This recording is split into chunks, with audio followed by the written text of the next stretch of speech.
Tu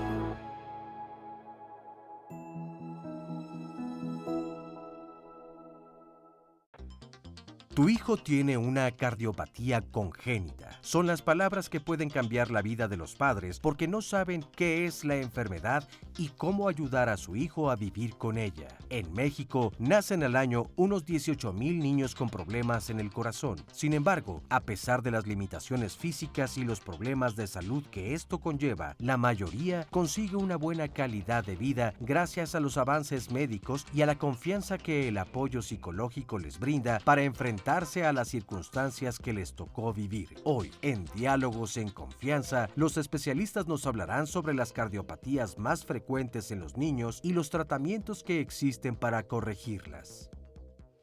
¿Cómo están? Buenos días, bienvenidos a Diálogos en Confianza. Hoy tenemos un tema que nos ha interesado durante muchos meses platicar con ustedes. Vamos a hablar de cardiopatías congénitas. ¿Y qué quiere decir esto?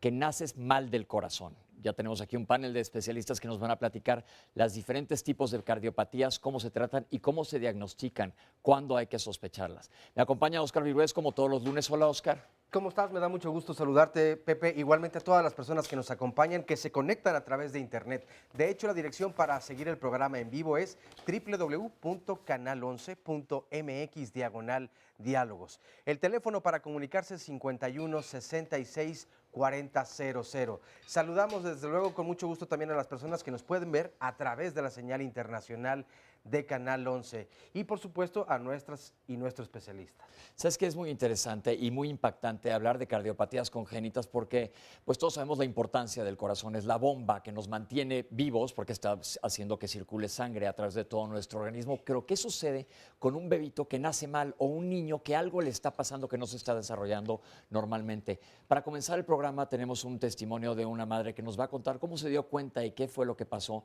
con su hijo. Yo soy José Bandera Quijano y esto es Diálogos en Confianza. Vamos a ver este testimonio.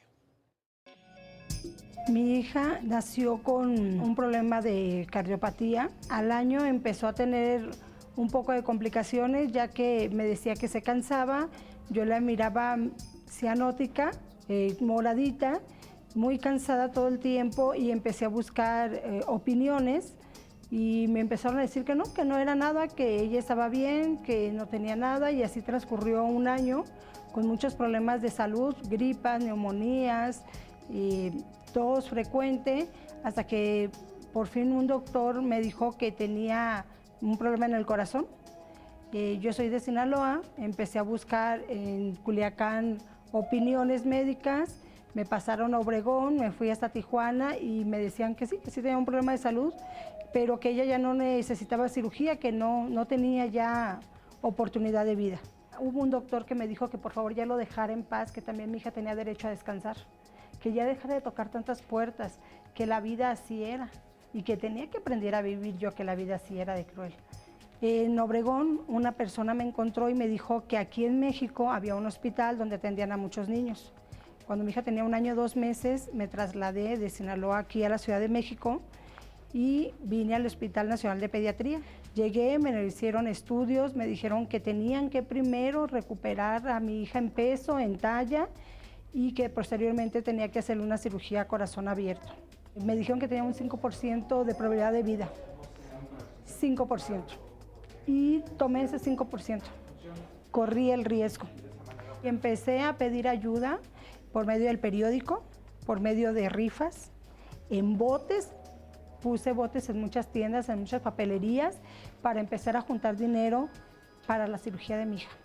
Llegué al hospital cuando tenía 2 años y fueron 2 años de preparación para poderme operar. Y fue cuando los doctores hablaron con mi mamá sobre una fundación que apenas tenían la idea de iniciarla, que se llamaba Cardias. Me encontré con una doctora que se llamaba Cruz y la doctora Cruz me dijo que en el hospital iniciaban con una fundación. Me contactó con Almudena March y Almudena me vio, se hizo una solidaridad conmigo muy fuerte, me dijo que ellas nos iban a ayudar. Yo le dije que pues sí aceptaba que operaran a mi hija, pero que cuánto me iba a costar eso, porque yo no tenía dinero. Ella me dijo que no, que había empezado una fundación y que querían ayudar a muchos niños. Ahí me di cuenta de la realidad que se vive en México.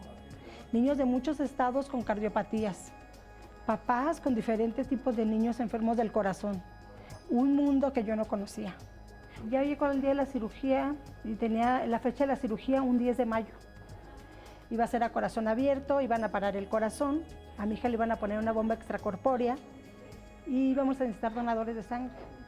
Los mismos doctores y las mismas enfermeras fueron los donadores de sangre de mi hija, porque yo no tenía nadie aquí. Al terminar la cirugía, sale el modelo y me dice que todo fue un éxito, que todo estaba bien, que mi hija está muy bien, que el corazón cuando lo conectaron a los 2 segundos funcionó perfectamente bien, que en unos minutos más le iba a poder ver en terapia intensiva. Es una emoción muy grande. Paso y la veo a terapia intensiva y es increíble ver, mi hija salió con sus labios rosas, ya no era una niña morada. 3 días después, nosotros ya estábamos en Sinaloa de nuevo con mi hija operada, con un corazón totalmente reparado, con una alegría, ya puede dormir bien. Hoy en día sí llevo una vida completamente normal, se podría decir así. Sí me llego a cansar un poquito más, tengo que cuidar un poco más mi alimentación, pero finalmente creo que es lo que todos deberíamos de hacer. Mi vida es completamente normal, voy a la escuela, quiero entrar a una muy buena universidad, quiero graduarme, no sé todavía en qué me quiero especializar. Yo digo que sería una muy buena cardióloga, claro que me encantaría ser cirujana cardiovascular en algún momento de mi vida y quién sabe, a lo mejor me uno a Cardias, pero ahora del otro lado de la moneda. Ahí lo tienen, el testimonio habla mucho más de lo que yo les pueda decir del impacto que es una situación de estas. Y les voy a presentar a nuestros panelistas que nos acompañan el día de hoy. En primer lugar, Alfa Larisa Nava, ella es cardióloga con especialidad en cuidados intensivos y cardióloga pediatra. Bienvenida, gracias por estar con nosotros. No, al contrario, muchas gracias por invitarme. Y qué bueno que estás aquí. Almudena March Mifsud, psicóloga adscrita a la División de Cirugía Cardiovascular del Instituto Nacional de Pediatría y al programa de cardiopatías congénitas Cardias ABC. Bienvenida. Encantada de estar aquí, Gracias por estar aquí. Fabiola Pérez Juárez, cardióloga pediatra con especialidad en ecocardiografía pediátrica y fetal del Instituto Nacional de Pediatría y programa de cardiopatías congénitas Cardias ABC. Bienvenida. Buenos días, mucho Y me da mucho gusto que esté aquí con nosotros finalmente el doctor Alexis Palacios Macedo, jefe de la División de Cirugía Cardiovascular del Instituto Nacional de Pediatría, Secretaría de Salud y director del programa de cirugía congénita Proyecto Cardias ABC. Alexis, lo conozco hace muchos años, me lleva varios años, pero estuvimos en el hospital juntos mucho tiempo. Bienvenido, gracias. Muchas gracias, Pepe. Bueno, pues este es su tema. Doctores, les pregunto primero que nada, cardiopatías congénitas queda claro, enfermos del corazón, pero ¿podrían explicar un poco qué es esto? Bueno, las cardiopatías congénitas, como bien su nombre lo dice, son anomalías del corazón que se forman desde antes del nacimiento. Puede ser una cardiopatía muy leve, muy ligera, y que para que la gente lo entienda se diferencian en las cianóticas y no cianóticas. Hay muchas formas de diferenciarlas, pero es la más fácil, la más sencilla. Y un tema de decir cianótico pues son los que se ponen azulitos, moraditos, y los que no se ponen moraditos.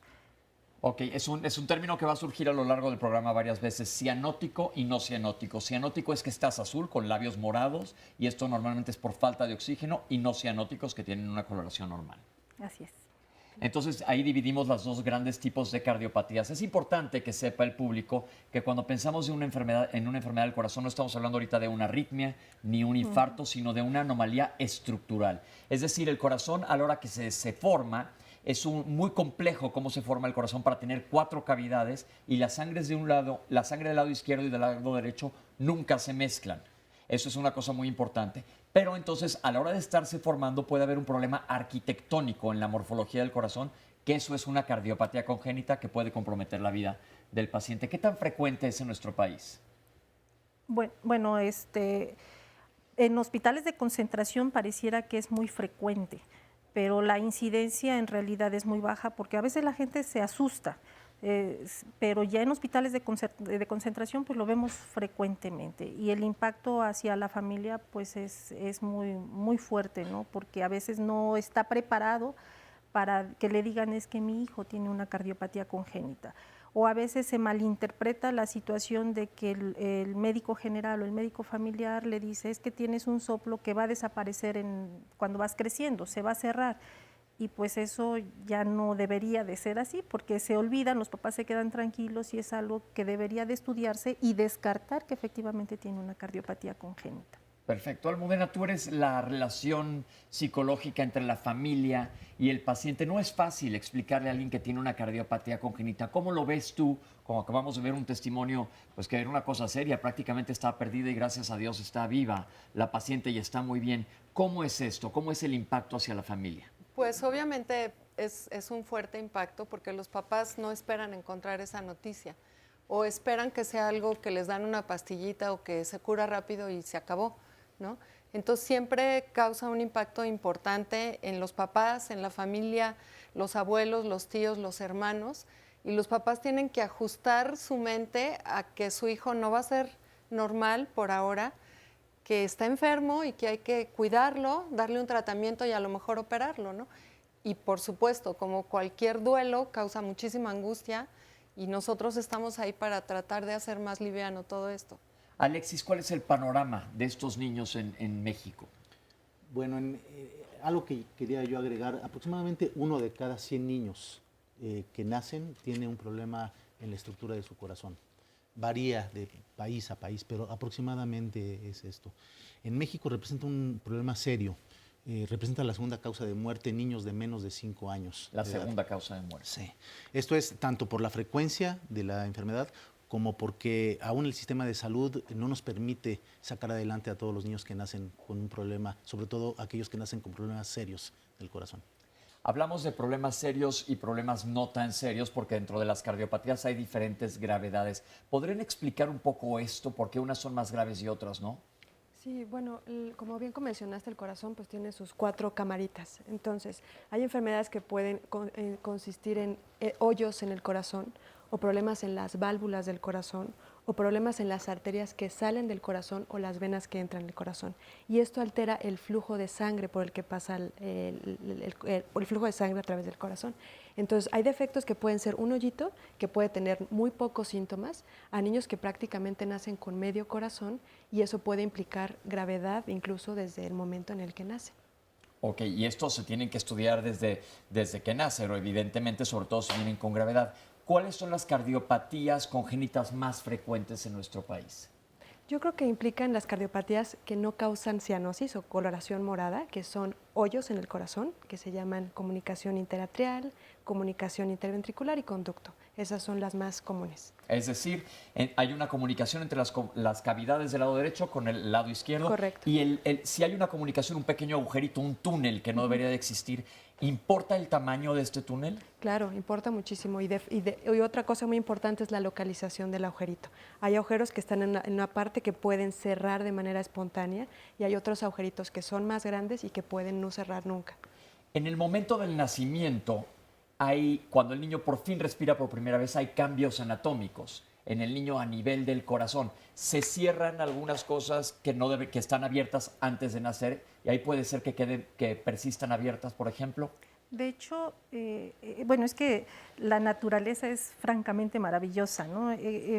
Cuando el corazoncito se está formando, la circulación fetal es completamente diferente a la circulación de un recién nacido. Al momento de que el bebé respira y da su primera bocanada de aire, que llega aire a sus pulmones, en ese momento la circulación cambia completamente, ¿sí? Dentro de la pancita de la mamá, las presiones intrapulmonares son mayores que las presiones sistémicas y por eso es que las presiones de las cavidades derechas predominan sobre las izquierdas. Al momento de que el bebé nace, el mismo cambio de presiones de oxígeno, incluso la misma concentración de oxígeno, modifica algunas estructuras que deben cerrarse al momento del nacimiento. En algunas circunstancias, como bien lo decía nuestra compañerita, que hay el tamaño del orificio puede no cerrar completamente esa estructura. A veces el conducto arterioso está muy gordito o muy larguito y no se cierra completamente al momento del nacimiento.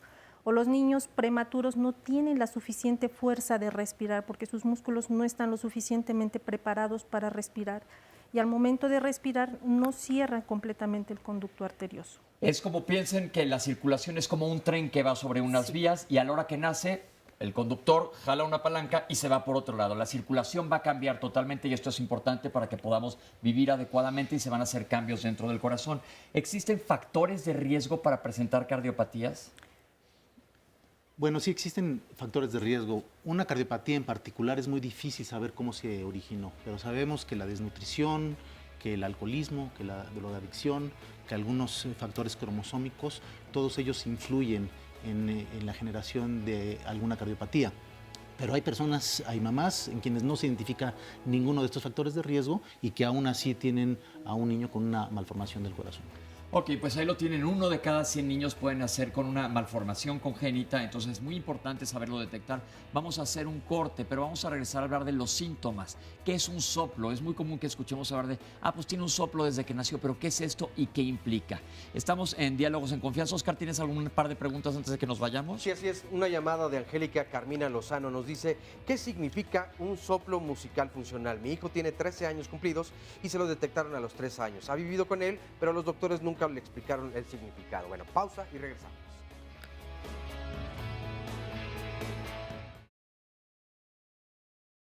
El ecocardiograma fetal es un estudio que está enfocado al bebé antes de nacer, es un estudio que hacemos dentro de la panza de la mamá. Igual no tenemos que invadir al bebé, se pone gel en la panza de la mamá y en el vientre de la mamá, y entonces a través del gel y el vientre de la mamá podemos ver cómo es que está funcionando el corazón de ese feto, ese bebé que apenas está por nacer. El ecocardiograma fetal es un estudio que realizamos en 2 etapas. El primer estudio está indicado entre la semana 18 o 20 de la gestación, es decir, a la mitad del embarazo, y con esto podemos diagnosticar cerca del 50% de todas las cardiopatías complejas. Sin embargo, si repetimos este estudio entre el segundo o tercer trimestre de la gestación, es decir, casi al final del embarazo, la tasa de diagnóstico se eleva casi al 95% de todas las cardiopatías complejas.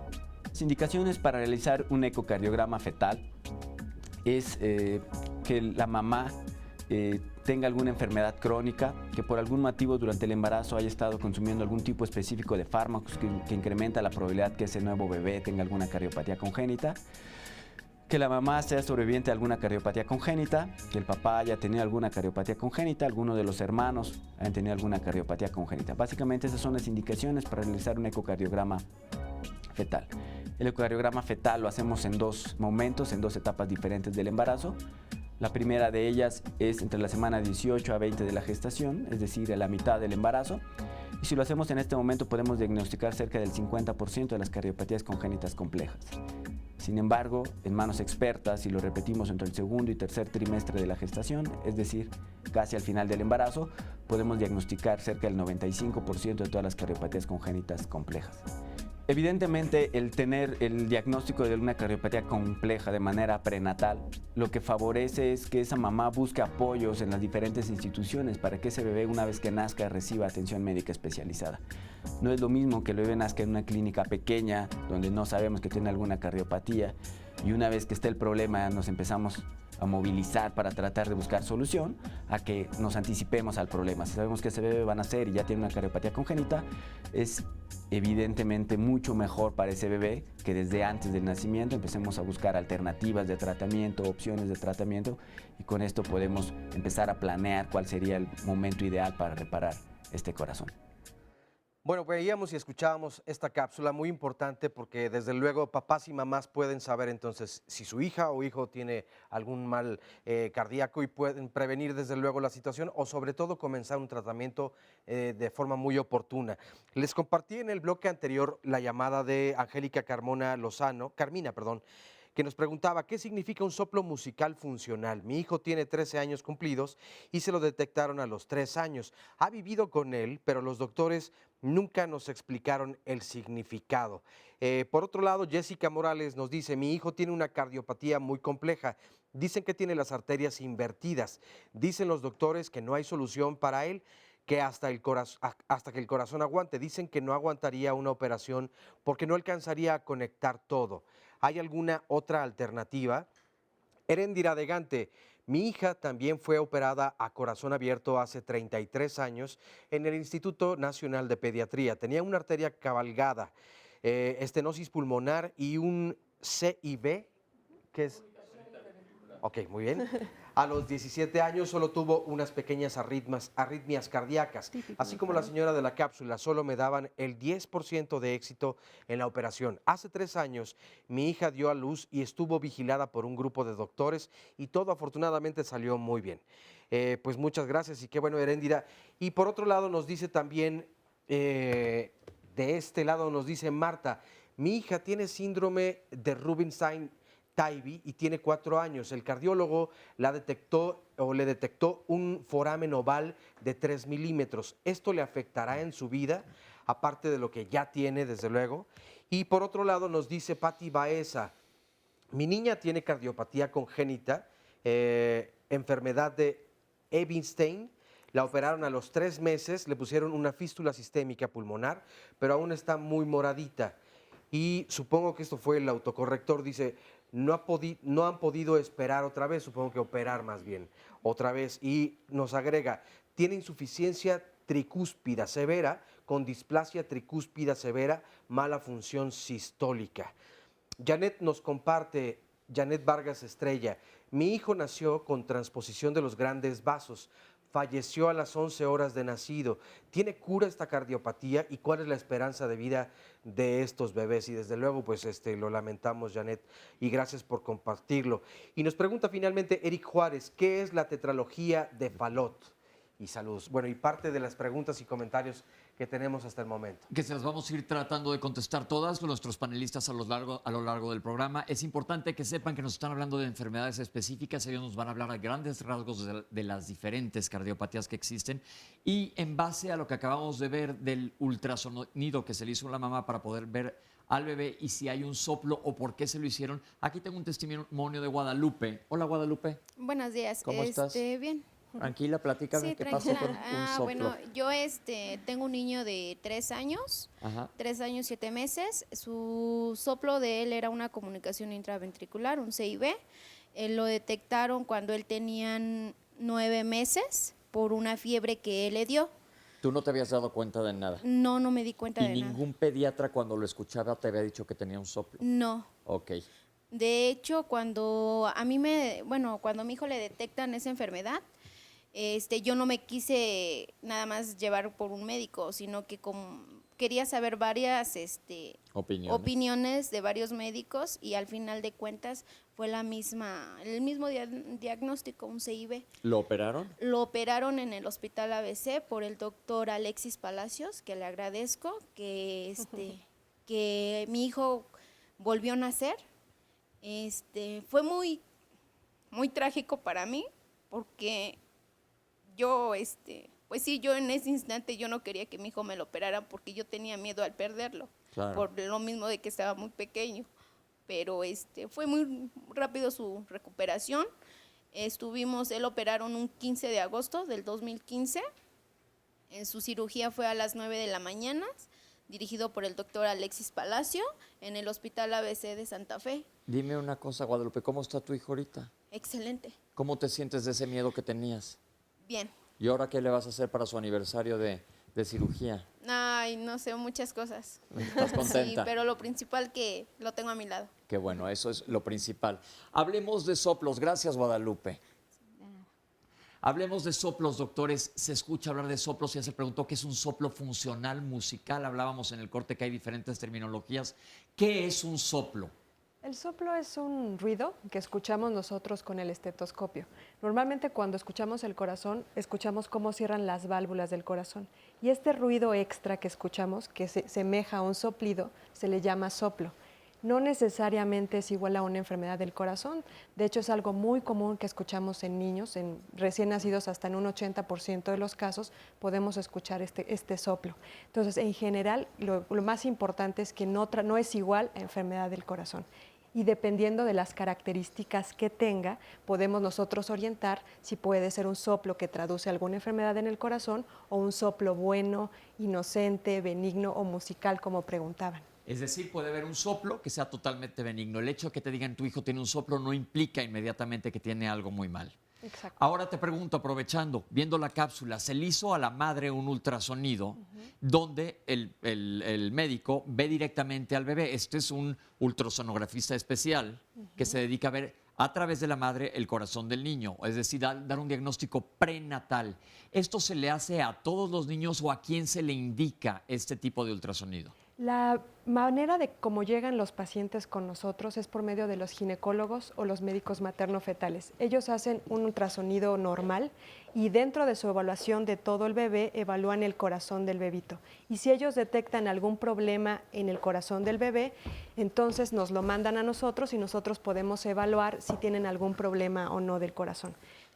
Uno de los temas que vemos todos los lunes aquí es el peregrinaje de los pacientes para llegar a un diagnóstico. Y en muchas de las cardiopatías tienen el tiempo encima. Entonces, ¿qué les podemos decir a la gente o a los médicos que nos están viendo, que muchas veces son el primer contacto, de cuándo referir y a dónde a alguien que tiene una probable cardiopatía? Bueno, en los médicos familiares o en los pediatras que no tienen un oído adecuadamente pues, entrenado, a veces no es muy fácil identificar un soplo cardíaco en un recién nacido porque la frecuencia cardíaca del recién nacido es más rápida que un bebé mayorcito. Cuando la frecuencia cardíaca se va haciendo o se va enlenteciendo, para el médico pediatra a veces es más fácil auscultar un soplo. Evidentemente, para el médico ya entrenado o especializado en cardiopatías congénitas, pues fácilmente puede detectar un soplo. Hay síntomas que deben ser cardinales cuando el bebé al alimentarse se cansa, suda mucho, se pone pálido, o lo que es un poquito más alarmante, que cuando llora se pone moradito y aparte se ha detectado un soplo cardíaco. Es aconsejable que lo mande al especialista, al cardiólogo pediatra. Yo creo que eso es la clave, esos son los síntomas que tienen que pensar, acercarse a un especialista. Hablamos nuevamente del estudio, se debe de hacer entre la semana 18 a 20. ¿A qué edad se deja de formar el corazón o terminó ya de formarse? No, el corazón se puede evaluar incluso desde la semana 12 de gestación. Ok. Entonces hay un método especial que es como un ultrasonido que es transvaginal, y podemos ver el corazón desde edades tan tempranas. Sin embargo, lo recomendable es que cuando lo evaluamos así en edades cortas, repetir el estudio como a la semana 18 o 20, que es donde tenemos mucha mejor calidad de imagen para evaluar las estructuras. Algo importante es que el corazón se deja de formar alrededor de la semana 8 a 10. Entonces son esas semanas iniciales del embarazo las que son cruciales para determinar si un niño tiene una enfermedad del corazón. Y es en donde los factores externos pueden incidir para crear estas enfermedades. Ahora, este estudio pues no se hace, ya vimos que es uno en cada 100 niños más o menos, pero entonces este estudio tiene que ser referido por alguien. Exacto. O que ya se haya sospechado algún problema. Ahora, se le diagnostica a un niño una cardiopatía, ¿qué sigue? Bueno, es una súper ventaja contar con el diagnóstico prenatal. Desde antes de que nazca. Desde antes, porque para el manejo de las cardiopatías es un equipo multidisciplinario. Para la mamá es entrar en shock porque la mamá está esperando que su niño sí va a jugar ballet, va a jugar fútbol y de pronto uno les cambia el panorama y entonces tienen que pensar, va a requerir una cirugía, va a requerir 2 cirugías, entonces tienen que entrar en el equipo muchísima gente, el materno-fetal, el ginecólogo, el cirujano, la psicóloga, el pediatra, entonces todos tenemos que trabajar en conjunto con la mamá y el niño, para que cuando el bebé nazca estemos todos preparados para recibirlo. Entonces, esta es una ventaja cuando se sabe desde antes. Exacto. Pero vamos a ver una cápsula que se puede hacer también un ultrasonido ya que nació el niño sobre el paciente. Vamos a ver esto. El ecocardiograma que hacemos a los niños es un estudio de ultrasonido que consiste en poner gel sobre el tórax y a través de ese gel con una sonda especial podemos ver cómo es que está formado y funcionando el corazón de un niño. El ecocardiograma nos permite evaluar las válvulas, la función, el grosor de las paredes y podemos decir si están normal o anormales. Esto nos permite reconocer todas las cardiopatías congénitas y hoy por hoy es el estudio de elección para el diagnóstico de las cardiopatías congénitas. Las indicaciones para realizar un ecocardiograma a un niño es cuando por algún motivo algún médico, algún pediatra sospecha que existe alguna enfermedad dentro del corazón. Tenemos estudios básicos como es la radiografía o el electrocardiograma que nos ayudan a incrementar la sospecha o disminuir la sospecha de una enfermedad. Sin embargo, el ecocardiograma es la herramienta que nos permite confirmar o descartar en su totalidad la presencia de una enfermedad en el corazón. Desafortunadamente es un estudio operador dependiente, esto es decir, depende de la habilidad y el adiestramiento de cada uno de los ecocardiografistas. Pero en manos expertas, en manos entrenadas, creo que el ecocardiograma es un método ideal para el diagnóstico de las cardiopatías congénitas. Tiene la ventaja de ser un estudio no invasivo, no doloroso para el paciente, y cuando tenemos pacientes, niños que cooperan, habitualmente en 30 a 45 minutos podemos adquirir un buen ecocardiograma. Ahí tenemos niños un poco más grandes, doctores, porque hay niños que se tardan en diagnosticar una cardiopatía. Bueno, idealmente todos los niños deberían de diagnosticarse o en forma prenatal o inmediatamente al nacimiento. Lamentablemente eso no sucede. En algunas sociedades sucede con mayor frecuencia el diagnóstico precoz. Algunas de las enfermedades no producen síntomas o manifestaciones clínicas evidentes al nacimiento y se retrasa su diagnóstico. Lo que es triste es ver que niños con enfermedades complejas llegan a no diagnosticarse sino hasta después de muchos años, cuando la enfermedad puede llegar a ser ya no operable. Porque mientras más tiempo pase, como suele pasar, y lo hemos comentado aquí muchas veces, que en medicina, mientras más temprano sea el diagnóstico, va a ser mejor para el niño. Almudena, cuando el niño es más grande, ya lidiaste con la mamá de Aleas, el corazón tiene, dentro de todas las vísceras, obviamente cada especialista tiene su punto de vista, pero el corazón tiene un significado especial para todo el mundo. El corazón, pues es el corazón, punto, ¿no? ¿Cómo lidias con la madre y con un niño que le tienes que explicar que está mal del corazón? Muchas mamás les da un poco de miedo, de temor, o no saben cómo acercarse a sus hijos para explicarles. Yo sí creo que todos los niños en edad de pensar y de razonar, cuando ya van a la escuela, hay que informarles qué es lo que va a pasar, dónde van a estar, cuándo van a ver a sus papás, si les va a doler, si no les va a doler, qué pueden hacer cuando sientan dolor. Para mí es fundamental hablarles a los niños. Tengo modelos de ositos, dependiendo de las edades me ajusto a su nivel de pensamiento y les explico de diferentes maneras.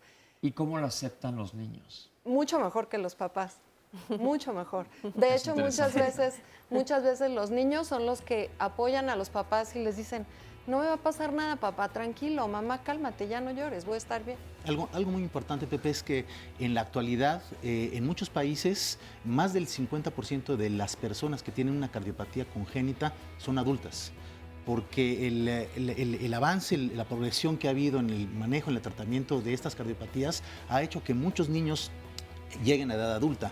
Y entonces esa transición es muy importante, desde que el niño empieza a saber de su enfermedad hasta que se va a hacer cargo de su enfermedad cuando son personas ya adultas. Adultos. Pues muchísimas gracias. Vamos a seguir hablando de cardiopatías congénitas. Muchísimas gracias. Pero tenemos que hacer un corte. No dejen de escribirnos y de llamarnos. Vamos a aprovechar a nuestros panelistas para ver qué es lo que nos tienen que decir. Estamos en Diálogos en Confianza.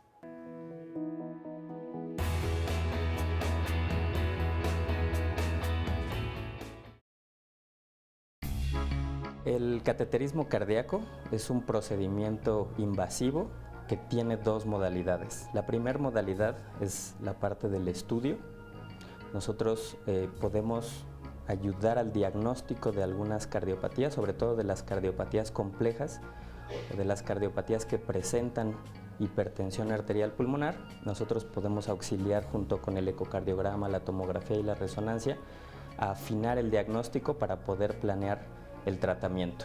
Podemos registrar la concentración de oxígeno en las diferentes estructuras cardíacas, la presión en los diferentes segmentos y también podemos inyectar una sustancia que se llama medio de contraste y con esta dibujar las estructuras en las cuales estamos interesados para poder definir la anatomía correctamente. Y también tenemos una modalidad intervencionista, que esta es afortunadamente en las cardiopatías congénitas más frecuentes. Nosotros podemos intervenir al paciente y tratar de reparar su defecto a través del cateterismo sin necesidad de una cirugía con circulación de bomba extracardíaca. Afortunadamente, con el paso del tiempo, cada vez tenemos más herramientas y más armas para poder hacer cateterismos intervencionistas. Y esto nos ha permitido que podamos intervenir en una mayor cantidad de pacientes y en una mayor cantidad de patologías, lo que permite que las cardiopatías que son sencillas o algunas de mediana complejidad que las podamos intervenir nosotros y que el cirujano pueda intervenir en las que son mucho más complejas. O incluso hay ocasiones donde podemos hacer un abordaje en conjunto, que le llamamos el procedimiento híbrido, donde el cirujano aborda alguno de los problemas y los intervencionistas abordamos algunos otros, y eso hace que el tiempo quirúrgico sea más corto, lo que favorece el pronóstico a largo plazo de ese paciente.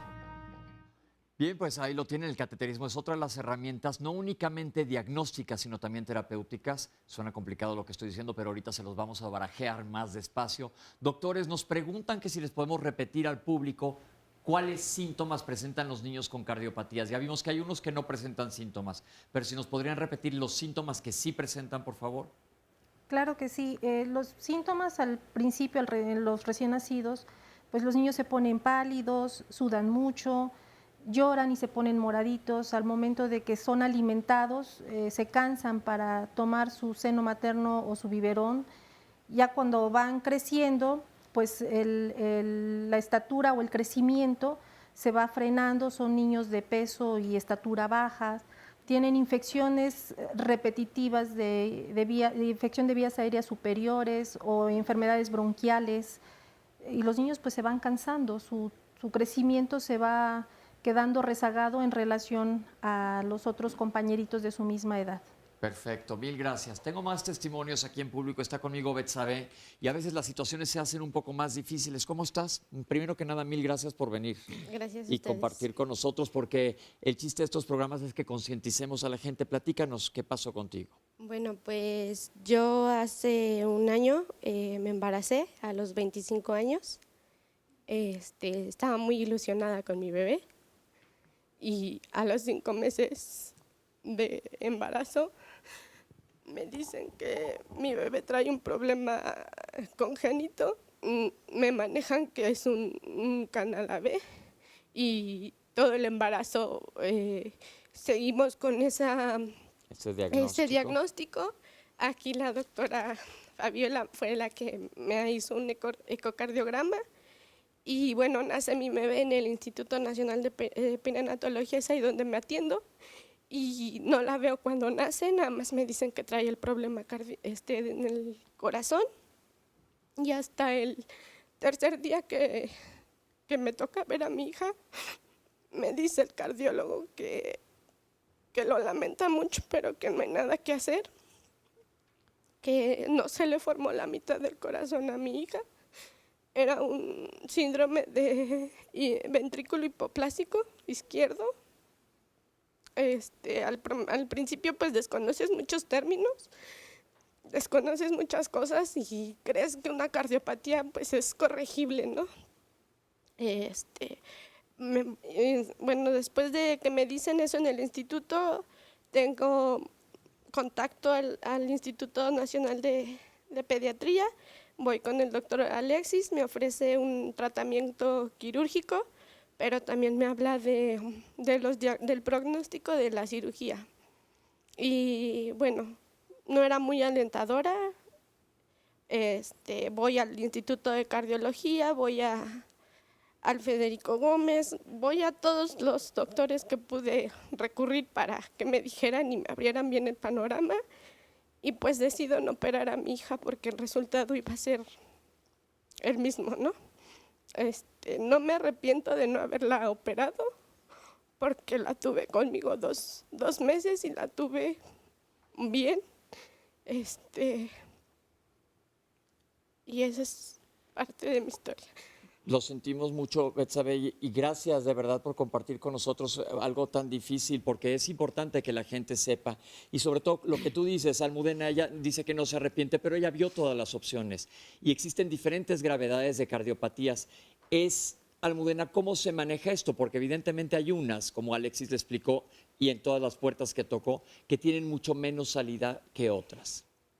Es súper difícil para los papás hacer esa decisión y siento que tienen que tener mucha valentía para decidir no hacer nada por su hijo.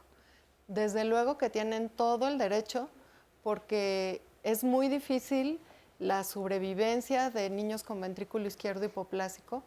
Desafortunadamente en México hay pocos niños que realmente se salvan y además es una vida muy difícil para esos chiquitos, van a estar crónicamente enfermos, necesitan estar yendo al hospital muy seguido y los papás de verdad tienen que estar muy comprometidos con ello. Y no todos los papás quieren que pasar por eso, ¿no? Y se vale, como hiciste tú Por esa supuesto elección. que se vale, se necesita hacer, yo te felicito porque se necesita mucha valentía para tomar esa decisión. ¿Era tu primer bebé? Sí, era mi primer bebé. Más aún. ¿Qué le decimos a ella? Porque seguramente para su próximo embarazo probablemente tengas miedo. Sí, claro. En base a lo que ha pasado. ¿Qué probabilidades hay de que repita una cardiopatía? Bueno, precisamente el síndrome de corazón izquierdo hipoplásico es de las enfermedades más complejas, tanto en la formación del corazón como en el tratamiento. La sobrevida aún sigue siendo baja, sobre todo en algunos países como en México. En otras sociedades se ha ido avanzando paulatinamente y la sobrevida es mejor, pero de cualquier forma a largo plazo son niños que requieren de cuidados constantes y eso tiene que influir definitivamente en la decisión que toman los padres. Es más frecuente la presencia de una nueva cardiopatía en un segundo hijo. Aproximadamente se aumenta al 3% la probabilidad de una cardiopatía en un niño de una madre que previamente ya tuvo un niño con un problema del corazón. Entonces, no es extraordinariamente alto, pero sí aumenta la probabilidad de tenerla. Es decir, tienes un riesgo pequeño, pero lo que sí puedes hacer es estudiarte desde el mero principio del embarazo. Seguro. Pues Betsabe, qué valiente también de venir aquí con nosotros y te agradecemos de Gracias parte a de todo el ustedes. equipo de Diálogos y toda la gente que nos está viendo, que hayas comentado con nosotros. Gracias. Gracias. Tengo otro testimonio aquí en el público. Hola, Hola, buenos días. ¿cómo estamos? Muy bien, gracias. ¿Qué nos vas a platicar tú? Pues mi hija tuvo una CIA. Una comunicación interauricular, Ajá. es decir, las dos cámaras altas del corazón se comunicaban. ¿Y cómo te diste cuenta? A los 3 años le dio un ataque como de asma, precisamente como decían los doctores. Queda internada en el GA y a raíz de eso llegaron cardiólogos del Instituto de Cardiología y me trasladaron a ese hospital y me dijeron que sí, que tenía una comunicación CIA y que tenían que hacerle una cirugía. De ahí empecé a ir a hospitales en cardiología, pues me dijeron que salía muy cara la operación. Empecé a buscar opciones en diferentes institutos hasta que llegué al Instituto del Imán. ¿Y lo operaron ahí? No, la doctora Almudena me hizo favor de contactarme y ella fue la que me contactó para la cirugía. ¿Te contactó y dónde lo operaron? En el ABC de Santa Fe. Con Cardias. Con Cardias. ¿Y cómo les fue de cirugía? Muy bien, gracias a Dios. ¿Y qué tal es su vida? De calidad totalmente. Pues muchas gracias por estar aquí con nosotros, Rosy. También muchas gracias a ti, Ángeles. Al contrario, muchas Como vemos, son diagnósticos difíciles, como nos cuenta Betsabe. Y yo les pregunto a ustedes, doctores, vimos una cápsula del cateterismo. ¿Es necesario en todos los niños? Bueno, los cateterismos están plenamente indicados. Se hacen una serie de evaluaciones. Cuando una vez ya se ha diagnosticado el paciente con una cardiopatía, pues se someten a un estudio multidisciplinario, como decía Fabiola. Se les tiene que tomar una radiografía, un electrocardiograma y pues el punto cardinal es el ecocardiograma. El ecocardiograma no nada más ve las alteraciones anatómicas del corazón, sino también mide las presiones intracavitarias del mismo. Y en algunos casos se determina hacer el cateterismo, otras veces no. Por ejemplo, en una CIA, si las presiones no son tan altas y el orificio de la comunicación interauricular no es lo suficientemente alto, tiene bordes anatómicos pues buenos, se decide hacer un cateterismo más que nada para tratamiento, porque ya en la actualidad el tratamiento por intervencionismo disminuye mucho la cirugía cardiovascular. Eso es a lo que voy, que yo creo que es importante. Claro. Hay algunas veces que el cateterismo puede suplantar a la cirugía. Puede ser que un cateterismo haga alguna intervención que o cierre, como los agujeritos que habíamos comentado al principio, y se le evite la cirugía al niño. Sí, hay algunos que sí se pueden evitar, hay otros que son indispensablemente la cirugía y otros, como lo mencionaban en la cápsula, pues son tratamientos híbridos, que se necesita la cirugía y el cateterismo. Ok, pero eso ya dependerá de cada caso, se tiene que especificar Claro. cada caso y estudiar cada uno por separado y ver, pero esto es importante que lo sepan porque son dentro del abordaje diagnóstico. Óscar, Parece Tenemos que- varias llamadas y comentarios. Nos dice Paola López Cepeda. En nuestro caso todo inició cuando mi bebé nació.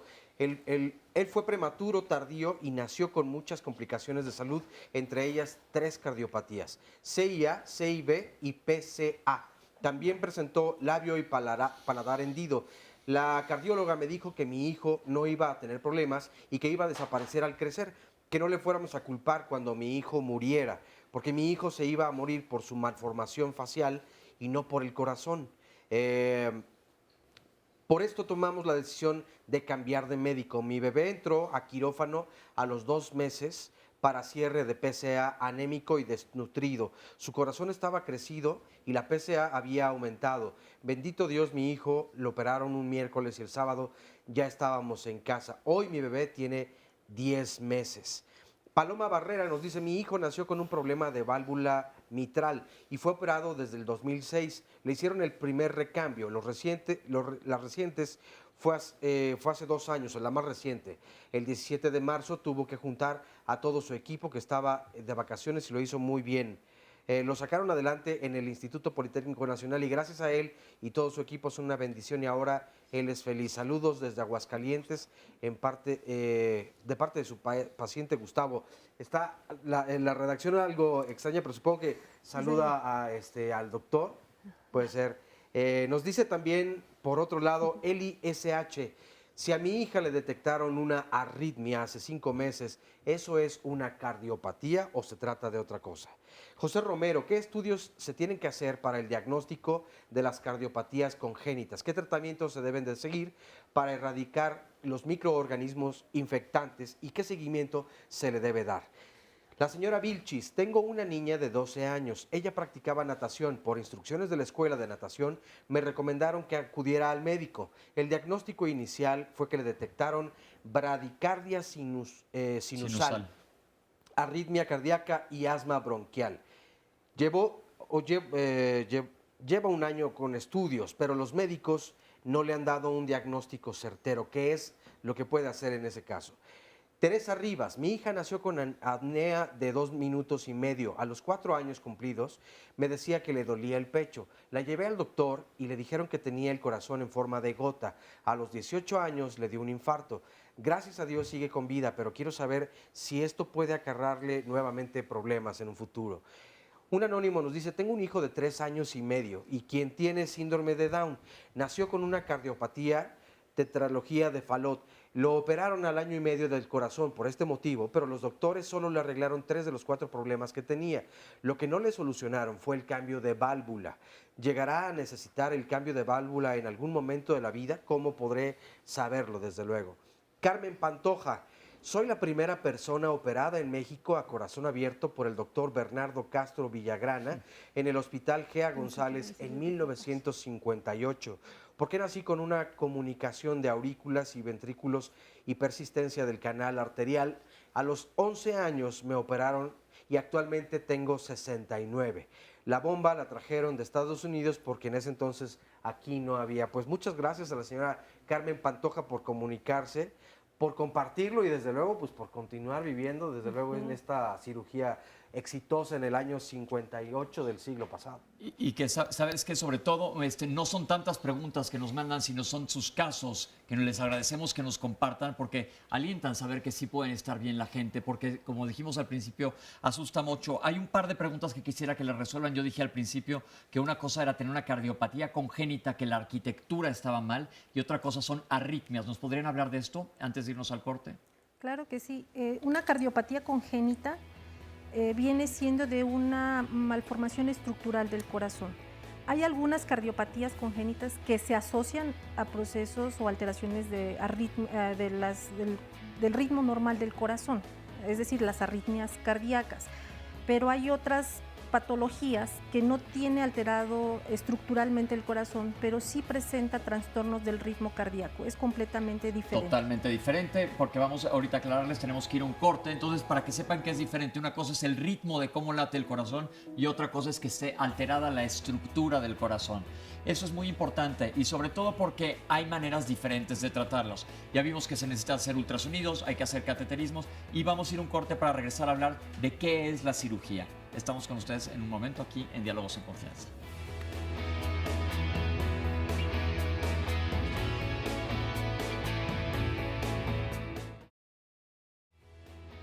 Ya regresamos a Diálogos en Confianza. Mañana también tocaremos un tema muy importante y del cual pues poco se habla en realidad: matrimonios tempranos. Y es que de acuerdo con el estudio Todos los niños y las niñas cuentan, realizado por la UNICEF en el año 2014, 4.5 millones de niñas mexicanas se casaron antes de ser mayores de edad.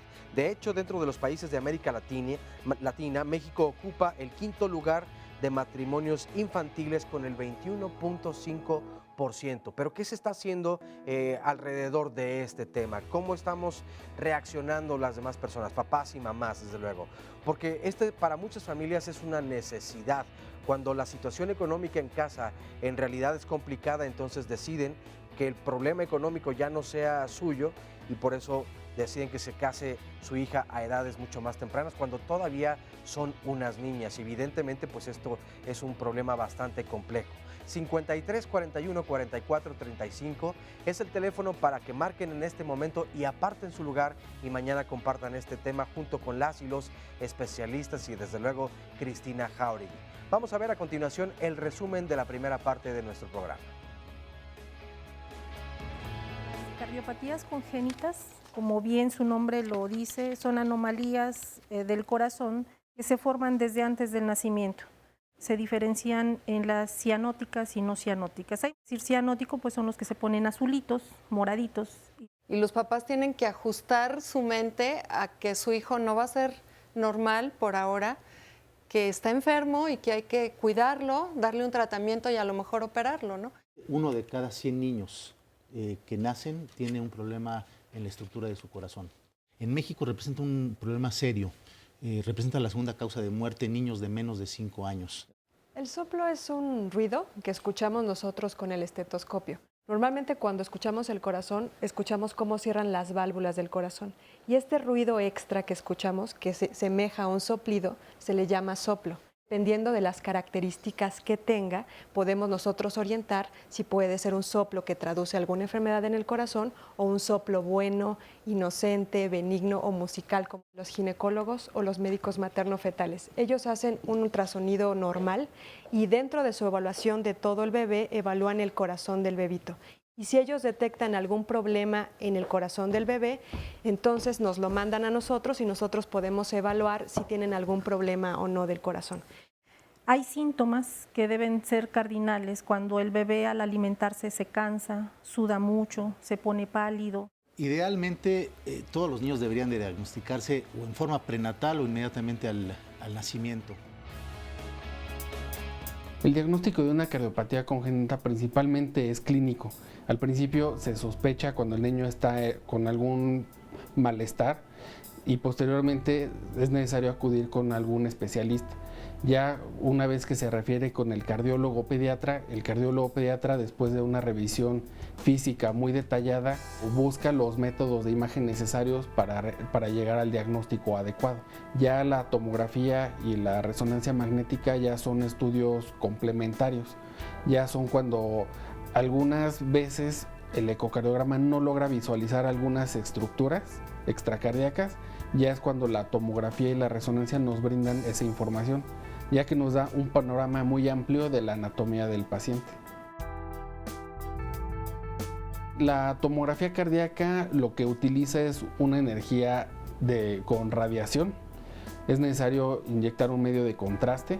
Se realiza de una forma muy rápida en ocasiones y dependiendo del equipo puede realizarse incluso sin sedación del paciente. Y esto en los pacientes pequeños con cardiopatía congénita, entonces en menos de 3 segundos incluso se puede llegar a hacer o tomar fotos del corazón. Se utiliza radiación, eso podría preocupar en pacientes con un seguimiento como que a largo plazo. La resonancia magnética es un método en el cual no se utiliza radiación, aparte de poder evaluar bien lo que es la anatomía extracardíaca, nos brinda mucha información acerca de la función del corazón. De las desventajas de la resonancia magnética es que es un estudio con mayor duración del mismo, pueden ser entre 35 minutos a 60. En algunas ocasiones, si el paciente no coopera, se tiene que sedar, y en algunos casos debemos utilizar medio de contraste. Únicamente requerimos de una evaluación anatómica, se puede realizar la tomografía cardíaca, y si aparte de la evaluación anatómica queremos evaluación funcional, entonces la resonancia magnética nos puede ayudar para complementar. Bueno, continuamos con el programa. Desde luego tenemos más llamadas y comentarios. Nos dice Israel Valencia, trabajando y viendo el programa de Diálogos en Confianza, pues muy bien, muchas gracias. Patricia, mi hijo nació con un soplo y con un ecocardiograma se vio que era funcional y a los 12 años afortunadamente cerró por completo. Fernando Martínez, mi hijo tiene una cardiopatía y quiero saber si los especialistas me pueden dar una segunda opinión. Aldo Gómez, el doctor Moisés Mier le salvó la vida a nuestro hijo al nacer, gracias a su oportuno tratamiento. Graciela Sánchez, mi hijo tiene extrasístole y tiene 14 años, apenas se lo detectaron, ¿qué es lo que se puede hacer? Erandi Quinn, excelente tema, mi hijo acaba de cumplir 11 años, su estatura es baja y es muy delgado. A los 3 años me dijeron que tiene un soplo en el corazón, pero afortunadamente es sano. Me gustaría saber si la estatura baja y el bajo peso tienen que ver, están relacionados o no. Graciela Sánchez, me dijeron que mi hijo tiene extrasístole, esta ya justo lo leía, sí, nos la volvió a compartir. Bueno, pero extrasístole y tiene 14 años y apenas se lo detectaron. Marta Elba, ¿la bradicardia supone algún riesgo? En otra llamada telefónica, este es de Guadalupe y nos dice, a los 9 años a mi hijo le mandaron a hacer un electrocardiograma. El cardiólogo me dijo que no tenía nada. Actualmente tiene 16 años. En el mes de agosto del año pasado, un médico me dijo que le escuchaba algo extraño en el corazón. Le mandó a hacer un electro y salió mal. Tiene bloqueo de la rama derecha del de las de His. Exactamente. Siempre está cansado. De pequeño sufría de fiebres, infecciones pulmonares. ¿Me lo pueden aceptar en alguna de las instituciones que están pasando? Ya que en el ISSSTE no lo han enviado o no le han enviado con el cardiólogo.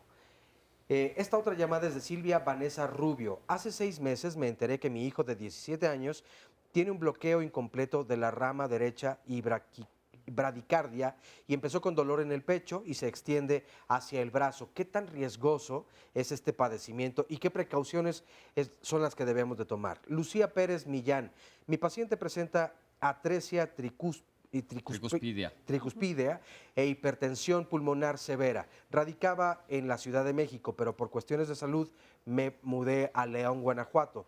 ¿Qué tanto ha avanzado la ciencia con respecto a la cardiopatía anteriormente mencionada? Lidia Cuevas, mi hijo tiene 6 años y le diagnosticaron pecho hundido. Mi hijo dice que se cansa mucho y ya bajó de peso. ¿Qué le pueden recomendar los especialistas? ¿A dónde puedo acudir? Esta otra llamada es de Susan Benítez Morales. Yo tengo una inquietud y quisiera hacer una pregunta, pues por decir, a mi niña ya le detectaron un soplo. Ella tiene 4 años y me dicen que es la sangre la que está bombeando, pues se le está yendo al pulmón. Entonces, esa es mi inquietud. Inclusive ya la van a programar. Entonces, algo me explicaron acerca de que la sangre que tiene en el pulmón se la van a sacar o a canalizar. ¿Alguna orientación, recomendación o consejo que pudiesen proporcionarme los especialistas? Y quiero mencionarle a todos las personas que nos ven, a todo nuestro auditorio, que este mes, conocido como el mes de la niña, mes del niño, aquí en Diálogos en Confianza, principalmente el programa de los lunes de salud, hemos dedicado pues varios de los temas precisamente a la salud de las niñas y los niños, pensando que son temas en que en realidad poco se manejan, y la preocupación de mamás y papás, evidentemente, si se detecta una enfermedad congénita, mientras más temprano sea el diagnóstico, desde luego, pues el diagnóstico será mejor, el tratamiento será el más adecuado y la expectativa de vida pues también mucho mejor. Así que es por eso que durante este mes hemos pues seleccionado algunos temas que tienen que ver con la salud de las niñas y los niños. Y felicidades en su mes. Muchas gracias a toda la gente que nos está escribiendo. Ahí vamos a contestar todas las preguntas en el bloque 6. Recuerden que para eso estamos, para tratar de resolver todas sus dudas. Ahora les pregunto a los panelistas, Ecocardiografía prenatal, postnatal, cateterismos, ya vimos resonancias y tomografías que ayudan a establecer cómo está la anatomía del corazón. ¿Cuándo se determina si un paciente debe ser llevado a cirugía o no? Bueno, actualmente se acepta que entre más temprano se lleve a cabo una cirugía para corregir el problema del corazón, es mejor en términos generales. Idealmente yo diría que casi el 50% de los niños deberían de ser operados en el primer mes de vida. Hay algunas enfermedades que pueden ser toleradas durante un poco más de tiempo y en esas circunstancias la corrección puede ser mejor porque las estructuras han crecido, las válvulas se hacen más sólidas. Entonces, algunas de las enfermedades dejamos que crezcan los niños un poco más para corregirlas. Otras necesariamente se tienen que corregir en etapa neonatal porque de otra forma los niños no sobreviven. Una pregunta, en base a lo que hemos visto y nos han comentado aquí en el público, la gente que ha estado, llegamos a un problema económico, porque evidentemente son estudios caros, lo cubre el seguro, no lo cubre el seguro popular, dónde se hace tampoco, también son cosas muy especializadas que no las hace cualquier médico, sino que tiene que ser especialistas en la materia. ¿Cómo, cuánto, en dónde? Bueno, esto es un problema serio en México. Nosotros hemos pasado de una epidemiología de país en vías de desarrollo, infecciones gastrointestinales, neumonías, etcétera, gracias a los sistemas de salud que tenemos, a tener una prevalencia mayor de enfermedades de este tipo, que son enfermedades más propias de países desarrollados económicamente. Sin embargo, nuestro sistema de salud aún tiene muchos problemas que impide, que hacen que sea difícil tratar en forma adecuada y oportuna a los niños en el momento que se debe. ¿Qué hace alguien que se enfrenta a un problema, sobre todo económico? Digo, hay que tomarlo en cuenta y hay que hablar las cosas como son, que ustedes afortunadamente en Cardias han podido ayudar a mucha gente, pero ¿qué hace cualquier persona que nos está viendo? Estamos viendo de ahorita una cirugía aquí en el tren de imágenes, una cirugía en general no es cualquier cosa. Una cirugía con un órgano que no para de moverse, que a veces lo tienen que detener para poderlo operar, es una cosa mayor. Ya se habló de una bomba de circulación extracorpórea en alguna de las llamadas que hicieron. ¿Cuánto cuesta? Ya sé que hay diferentes cardiopatías, pero digamos en promedio una comunicación interventricular, que ya se habló muchas de las llamadas de comunicaciones.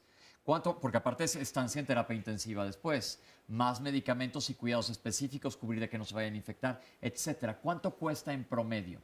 Bueno, es importante mencionar aquí que aproximadamente el 60% de la población tiene acceso a servicios como IMSS, ISSSTE y otros de este tipo de sistemas de salud. Casi el 40% no tiene acceso a estos sistemas, entonces acude a otros hospitales de la Secretaría de Salud, como es el Instituto Nacional de Pediatría, y solamente un 3% de la población tiene acceso a servicios privados de salud.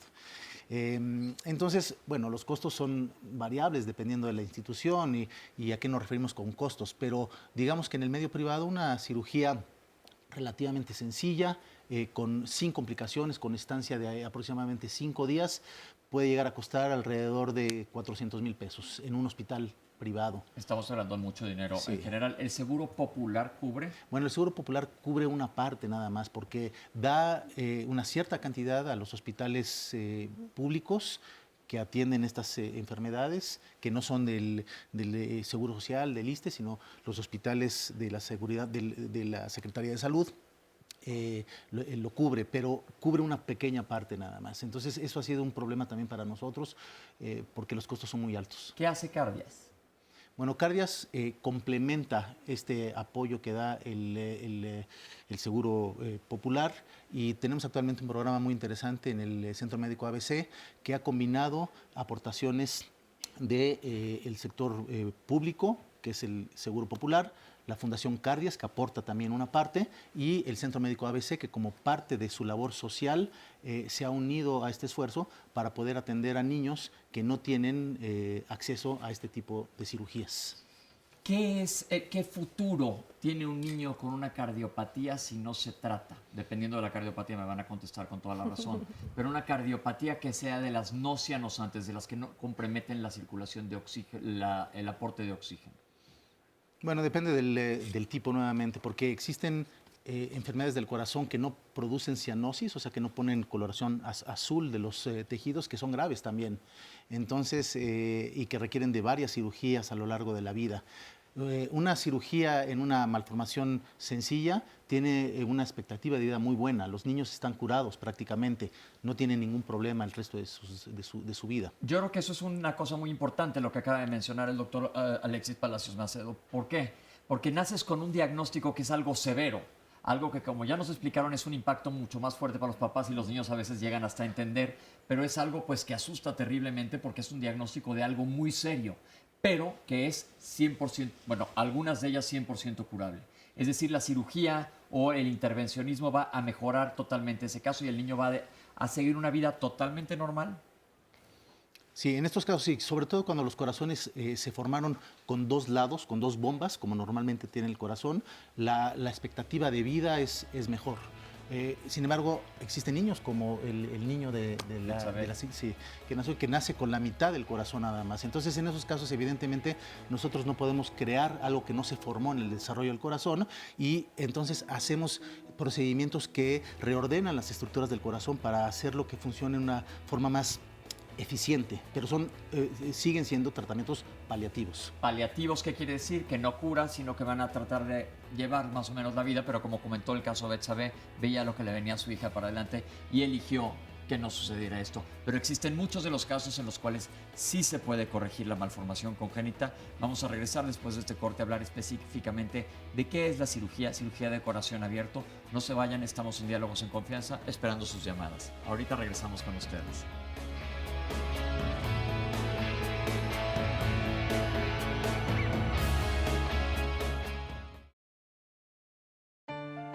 Mi hijo tenía una conexión anómala total de venas pulmonares.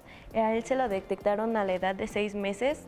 Cuando fui al hospital de Azcapotzalco, no me querían atender a mi hijo. Yo iba con una referencia de un doctor de un hospital particular, porque mi hijo siempre, mi duda fue de por qué tenía el pecho abultado, porque los demás bebés no se les veía el pecho como a mi hijo. El doctor me explicó que a lo mejor podía hacer un soplo y él fue el que me mandó al hospital de Azcapotzalco. En el hospital de Azcapotzalco no me lo querían atender, que porque no me tocaba ahí, que me tocaba en otro hospital. Y yo insistí con la doctora porque mi preocupación era muchísima, ya que mi hijo ya se veía decaído, no quería comer, no lloraba, o sea, se la pasaba muy quieto. Él no lo dejas en un lado y no se movía. Entonces insistí hasta que ella vio que iba muy grave, fue cuando me lo atendieron. Lo revisó y ese mismo día que lo llevé, lo internaron porque mi hijo se dieron cuenta que estaba cianótico. El doctor habló conmigo porque le hicieron muchos estudios, habló conmigo y me dijo que mi hijo era un milagro que estuviera vivo, que porque él tenía un problema en el corazón. Salí corriendo con mi mamá, lloré, le dije que el doctor me había dicho que a lo mejor mi hijo ya no vivía. Entonces lo hospitalizaron una semana para ponerlo estable. No sabía qué hacer, no sabía qué es lo que iba a pasar, porque me decían que tenía que juntar mucho dinero para su cirugía de mi hijo, porque todos me decían que las cirugías salían bastante caras. Comenzaron a preparar a mi hijo para entrar ahora sí que a quirófano. Él estaba muy irritado porque estaba en ayunas. Estuvimos esperando a la doctora Almudena, que fue la que nos daba lo que es nos decía cómo iba la operación, cuántas horas iba a tardar, bajó a hablar conmigo, me dijo que la operación más o menos iba a durar 4 horas. Me dio mucha alegría cuando vi salir al doctor Palacios y a la doctora Almudena con muy gratas noticias, que me dijeron que la cirugía había sido un éxito. Fue un momento que la verdad nunca voy a poder describir, el saber que mi hijo ya no corría ningún peligro, verlo de nuevo, porque también ese era mi temor, ya no verlo, ya no poder abrazarlo, ya no volver a verlo sonreír, y esos temores instantáneamente desaparecieron. Gracias a Dios aquí sigue, gracias a Cardias, a los doctores, aquí sigue dando guerra. De hecho ya corrió su primer maratón en Cardias, quedó en penúltimo lugar, pero corrió. Estoy muy orgullosa de él, de que tan pequeño ya ha librado tantas batallas. En vez de yo darle ejemplos a él, él me los está dando a mí. Aunque uno está pequeño, tiene 1 año de edad, pienso cómo va a ser su primer día del kinder, su primer día en la primaria, a qué preparatoria va a ir. O sea, yo Lo que antes no hacía, ahora lo hago. Imaginarme un futuro con él. Es muy emocionante y pensar que voy a pasar toda una vida con él, porque sé que va a vivir muchos años. Nos encanta ver testimonios así, da muchísimo gusto, aprendemos nosotros, o sea que gracias a toda la gente que participa, inclusive aquí en el público también, por darnos estos testimonios. Yo siempre les digo a los pacientes que somos un ser humano completo, no eres un órgano específico, no eres un corazón, no eres un estómago, no eres un pulmón, eres un ser humano. Pero aquí, siendo un niño, este ser humano se extiende más hacia los papás. Almudena, ¿cuál es la diferencia entre el preoperatorio y el post con los papás? Para mí es súper gratificante el post, la verdad, porque el pre, los papás están agobiados, angustiados, por más de que hacemos nuestro trabajo, los informamos y tratamos de que su nivel de angustia baje, pues es su hijo, por más que les des información, hasta que no acaba todo y hasta que ellos no lo pueden ver y sale el doctor Palacios a informarles que todo estuvo bien y que esperamos que siga bien. Las caras cambian, hay besos, abrazos, llantos, y para nosotros es lo más gratificante de todo el proceso. Cuando casi todos los que estudiamos medicina en algún momento dijimos que queríamos ser cirujanos cardiovasculares y salir así del quirófano iluminados, pero pocos lo logran, como el doctor Alexis Palacios Macedo. Tenemos una cápsula de cirugía cardiovascular y vamos a regresar a que él nos explique cómo es la cirugía cardiovascular. Vamos a ver esto. Aproximadamente al año en México nacen 18,000 niños con algún tipo de cardiopatía. De estos, entre el 70 al 80% van a requerir un procedimiento para aliviar esta cardiopatía. Puede ser tanto por hemodinamia o quirúrgico. Las cardiopatías congénitas, en cuanto a la técnica quirúrgica, las podemos dividir en dos. Aquellas cirugías en las que nosotros vamos a poder corregir la enfermedad. Eso significa que vamos a poder dejar dos lados del corazón funcionando, que afortunadamente son la mayoría de ellas, y un grupo de enfermedades que estamos viendo más frecuentemente, que son los corazones que funcionan con un solo lado. Desafortunadamente, este tipo de enfermedades no las podemos corregir y solo podemos hacer procedimientos que se llaman paliativos. Eso significa, no es una corrección, sino arreglar la circulación de tal manera que pueda funcionar la mejor manera el corazón. Una cardiopatía se puede manifestar desde la etapa de recién nacido, las primeras horas de vida, y existen algunas enfermedades que pueden ser un poco más toleradas. Evidentemente, las que son un poco más letales, las que son más, las que están de manera más peligrosa, se operan de recién nacidos a las pocas horas de nacidos. El riesgo más importante de un recién nacido, pues bueno, siempre es el tamaño. Ese es no tanto el riesgo, sino el reto. Esto es debido a que son estructuras que son muy pequeñas y muy frágiles. Son tejidos que aún no han madurado. ¿Por qué nosotros estamos a favor de que se traten de la manera más temprana? Es porque conforme va pasando el tiempo, el corazón está sometido a una forma que no es normal de funcionar. Entonces, entre más tiempo pasa, más efectos vamos teniendo en contra de los pulmones y del corazón. Entonces, el espectro de las cirugías se está tendiendo cada vez más hacia los recién nacidos. Entonces, eso da oportunidad de tener mucho más experiencia en este tipo de cirugías. Desafortunadamente, la limitante que tenemos en esto es que no hay recursos completamente para la demanda que existe. Es una cirugía con muchos retos, que requiere mucho material, y el tiempo de terapia intensiva y de estancia en el hospital de los niños es muy alta. Aún así, tanto los esfuerzos de los hospitales que operan como de los médicos que están involucrados en la atención ha ido hacia la mejoría, tratando de hacer cada vez más casos con mayor complejidad y mayor retos, teniendo cada vez mejores resultados. Y nos estamos colocando como un país referente en cardiopatías congénitas. Doctor Palacios Macedo, mi pregunta es, ya vimos que son procedimientos difíciles. Vimos también que en algunos de los casos está latiendo el corazón y en otros no. ¿Nos puede explicar cómo funciona esto? Bueno, la cirugía de corazón, interesantemente, es relativamente reciente. Inició en los años 50. Antes de esto, la mayoría de los niños que tenían una cardiopatía congénita fallecían. Y el punto importante fue el desarrollo de la bomba de circulación extracorpórea. Esto es un aparato, una máquina que hace las funciones del corazón y del pulmón.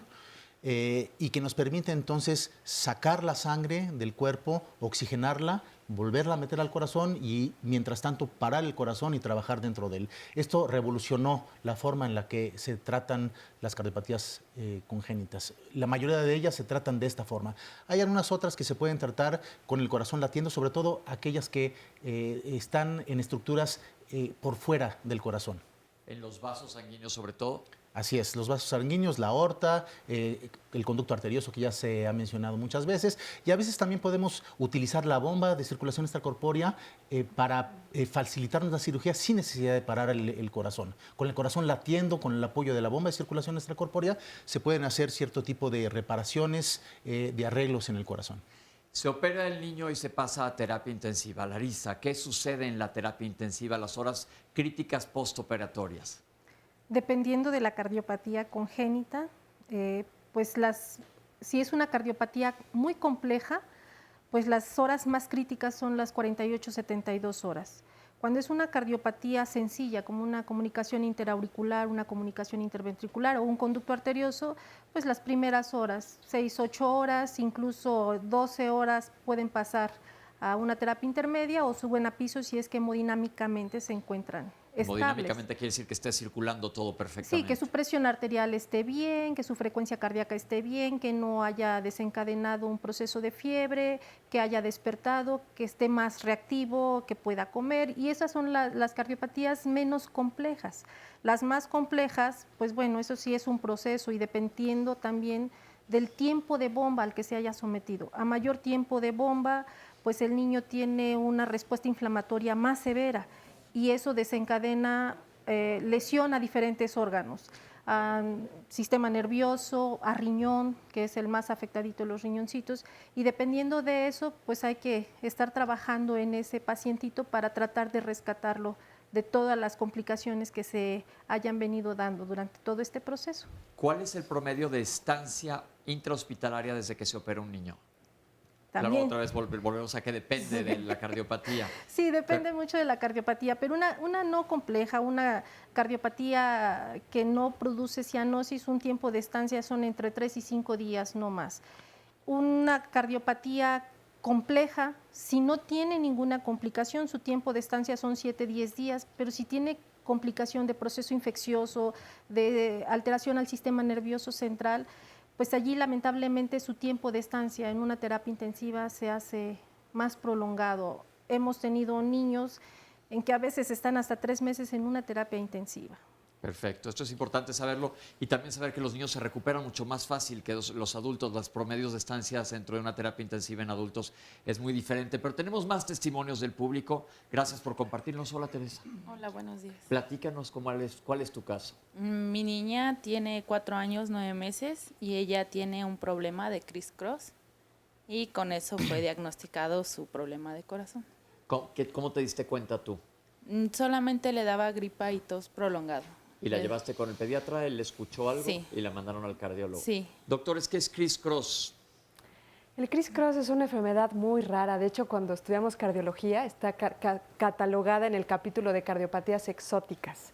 Entonces, es una conexión de los vasos. Los vasos normalmente están así y están conectados así en forma de cruz. Por eso se le llama corazón en criss-cross. Es una anatomía muy compleja. Recuerdo mucho el caso de Laila, porque lo estudiamos en conjunto, tuvimos una sesión asesorada con el Texas Children's para poder saber cómo era la forma de anatomía de la paciente. Entonces fue un caso muy interesante que se reparó satisfactoriamente. ¿Se reparó? ¿Y cómo está tu hija ahora? Muy bien, tiene apenas un mes con 27 días que la operaron y ella está muy bien. ¿Qué le quieres decir a cualquier papá que nos está viendo que están asustados con este tema? Pues sobre todo la confianza, tanto en Dios o la religión que profesen y con los doctores. Muchas gracias, Teresa, Gracias. por tu comentario. Y tengo otro comentario acá más de Marta. Hola, Marta. Hola, buenas tardes. Buenos días, perdón. ¿Cómo estás? Platícanos. Pues nerviosa, pero ella es Alejandra, tiene 10 años, fue la niña que operó el doctor Palacios. Muy agradecida con ella. Cuando Alejandra nació nos dijeron que tenía un soplo que era fisiológico, que iba a cerrar con los años, pero al llegar a los 8 no hubo... ¿A los 8 años? Uh-huh. Hasta los 8 años fue cuando empezó a grabar ya. ¿Qué quiere decir se agravó? ¿Qué le viste? Empezó a ponerse morada, se cansaba, siempre estaba durmiendo, no comía. ¿Y no qué subía. diagnóstico tuvo Alejandra? Una CIB, insuficiencia comunicación pulmonar y una CHEA.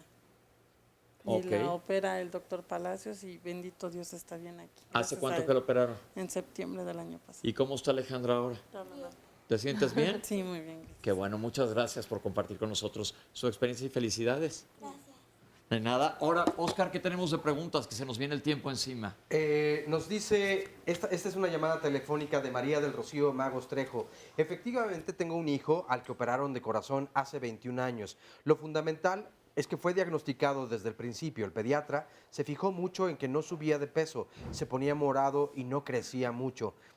Se atendió oportunamente y lleva afortunadamente una vida normal.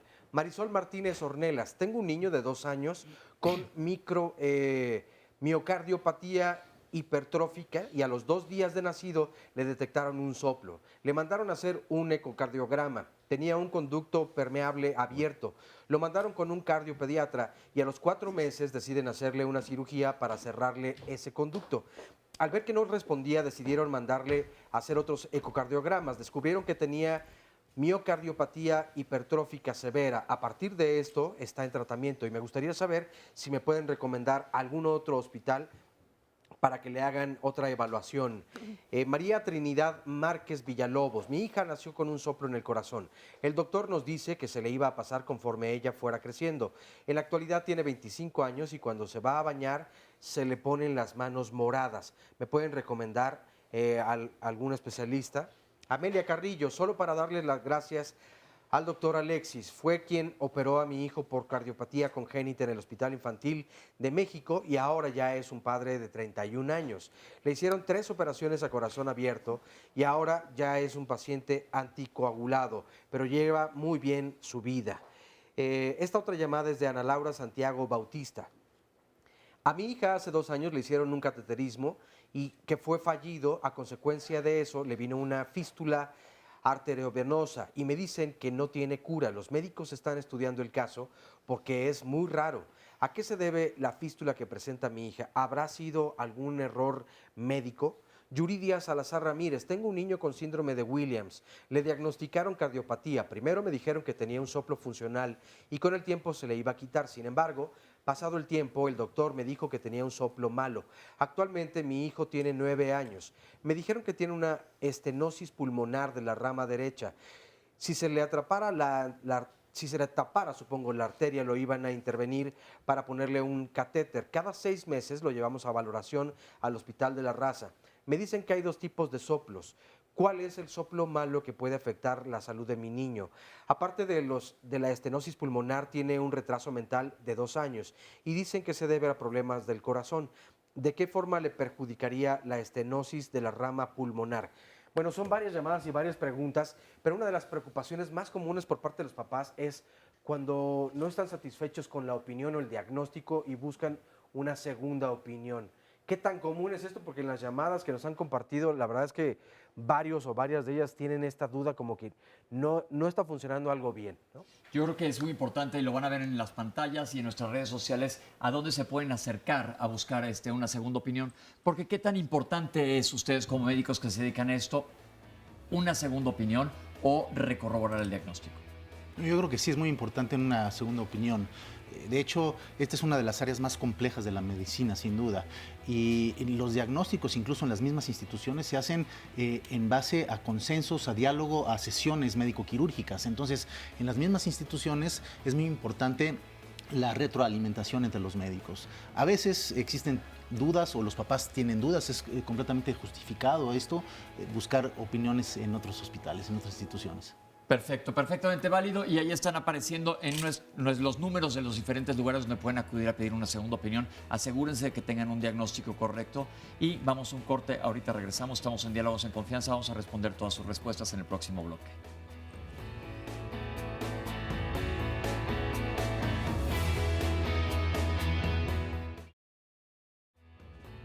Regresamos a Diálogos en Confianza. ¿Qué tanto sabes acerca del asma?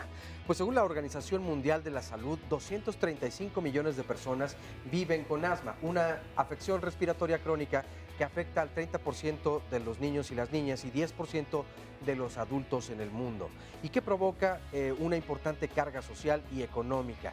Ausentismo escolar como laboral, limitación en las actividades físicas y una mayor utilización de los servicios de salud. Bueno, ¿y cómo se previene? ¿Se puede hacer algo? ¿Quiénes son los especialistas que deben tratar esta enfermedad? ¿Cuál es el tratamiento? ¿Durante cuánto tiempo se debe tratar? Todas y estas otras preguntas, desde luego, se responderán el próximo lunes aquí, 9:30 en punto de la mañana. Pero para apartar tu lugar, entonces, marque en este momento al 53 41 44 35. Este es el resumen de la segunda parte del programa. A veces no es muy fácil identificar un soplo cardíaco en un recién nacido porque la frecuencia cardíaca del recién nacido es más rápida que un bebé mayorcito. Para el médico ya entrenado o especializado en cardiopatías congénitas, pues fácilmente puede detectar un soplo. Es muy difícil la sobrevivencia de niños con ventrículo izquierdo hipoplásico. Es una vida muy difícil para esos chiquitos, van a estar crónicamente enfermos. Una vez ya se ha diagnosticado el paciente con una cardiopatía, pues se someten a un estudio multidisciplinario. Se les tiene que tomar una radiografía, un electrocardiograma y pues el punto cardinal es el ecocardiograma. El ecocardiograma no nada más ve las alteraciones anatómicas del corazón, sino también mide las presiones intracavitarias del mismo. Actualmente se acepta que entre más temprano se lleve a cabo una cirugía para corregir el problema del corazón, es mejor en términos generales. Idealmente yo diría que casi el 50% de los niños deberían de ser operados en el primer mes de vida. Hay algunas enfermedades que pueden ser toleradas durante un poco más de tiempo.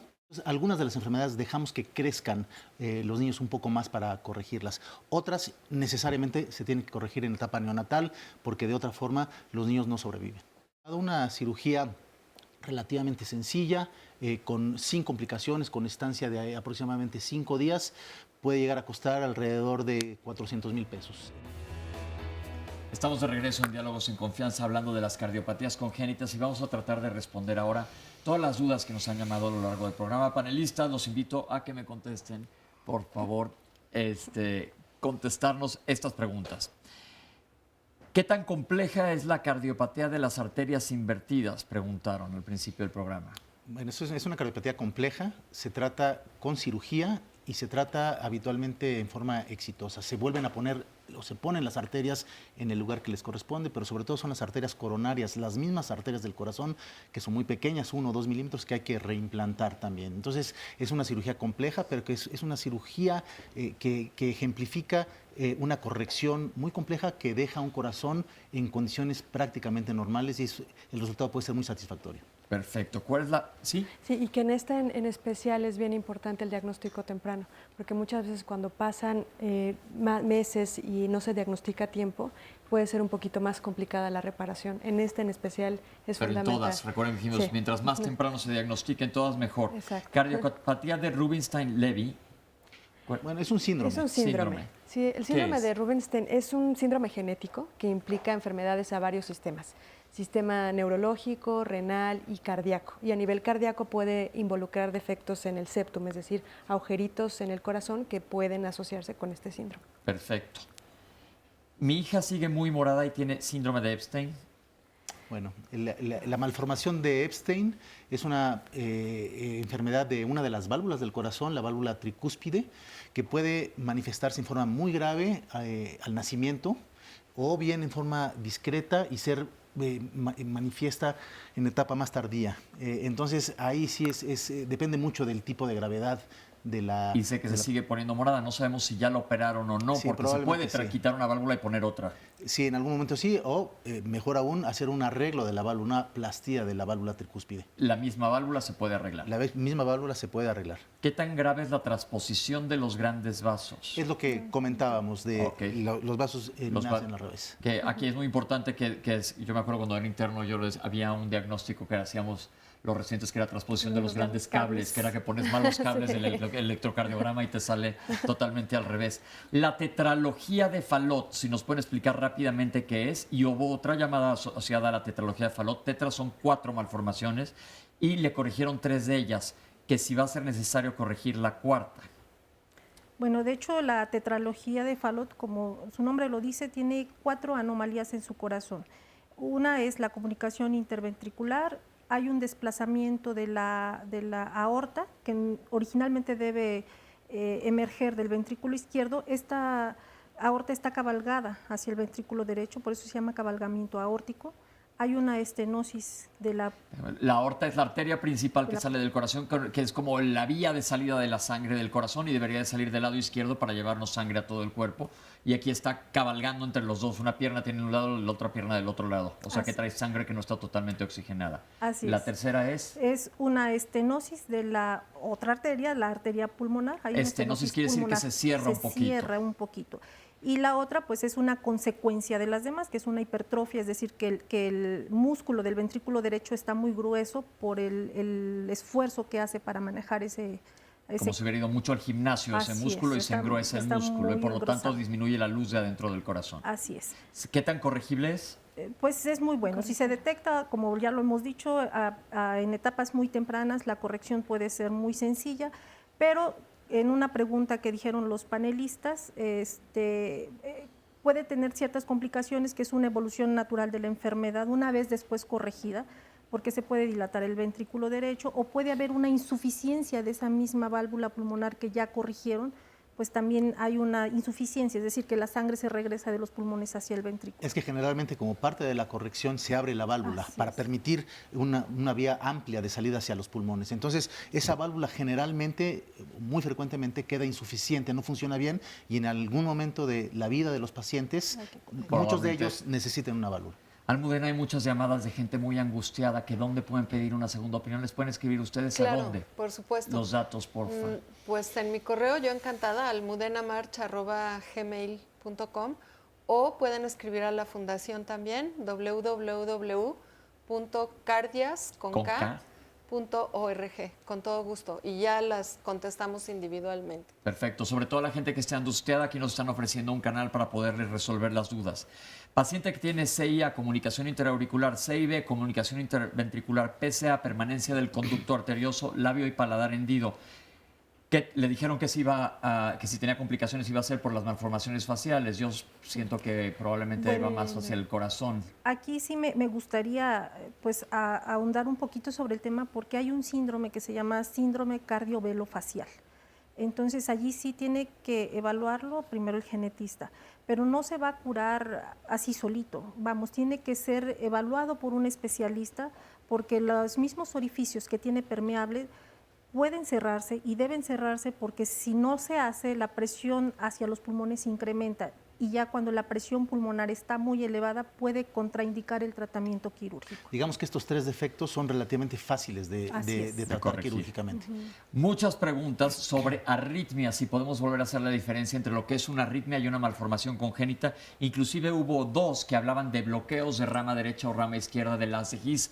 ¿Qué quiere decir esto? El corazón además está cableado para transmitir señales eléctricas, como si yo prendo aquí la luz, se va a prender el foco de por allá, así está el corazón, entonces puede haber un bloqueo en alguna de las ramas. Pero doctores, ustedes son los especialistas, expliquen qué es una arritmia y qué es una malformación congénita para que la gente no se asuste de más además. Pues son 2 diferentes mecanismos, como bien mencionas, la arritmia, nosotros tenemos un ritmo. Se enciende la luz y se conecta a otro lado. Cuando no pasa así, ya se le llama arritmia. Y no necesariamente todas las arritmias son malignas. Todo lo que tenga el ritmo normal se le va a llamar ritmo sinusal. Y todo lo que no esté dentro se le llama arritmia. Hay muchos, cuando los ritmos van más acelerados, se les llama taquiarritmias, o cuando el ritmo es un poquito más lento, se le llama bradiarritmias. Y no necesariamente implican algún problema importante. Alguien habló asustado porque tenía bradicardia sinusal. Ya nos dijiste que sinusal es normal. Exacto. Y bradicardia es que se baje la frecuencia cardíaca. ¿Le podrías contestar a la persona? Claro que sí. La bradicardia sinusal es que el ritmo es normal, estimula de un lado a otro, simplemente va un poquito más lento de lo normal. Y eso no traduce ninguna patología. Esto sucede mucho con los atletas, como aquí el doctor Alexis, que no para de correr. Es muy común encontrarlo en personas Una cosa atletas, importante, sí. Alguien mencionó que tenía un hijo con un bloqueo de rama derecha y se cansaba. Eso, por lo que no se pudiera ser un orificio dentro del corazón, hay que estudiarlo. Ok, que escriba definitivamente a Carlos. Y es una enfermedad relativamente sencilla de curar, una comunicación interauricular. Entonces, sí hay que estudiarlo ese niño. Ok, A mi hija le dio un infarto por un corazón en gota.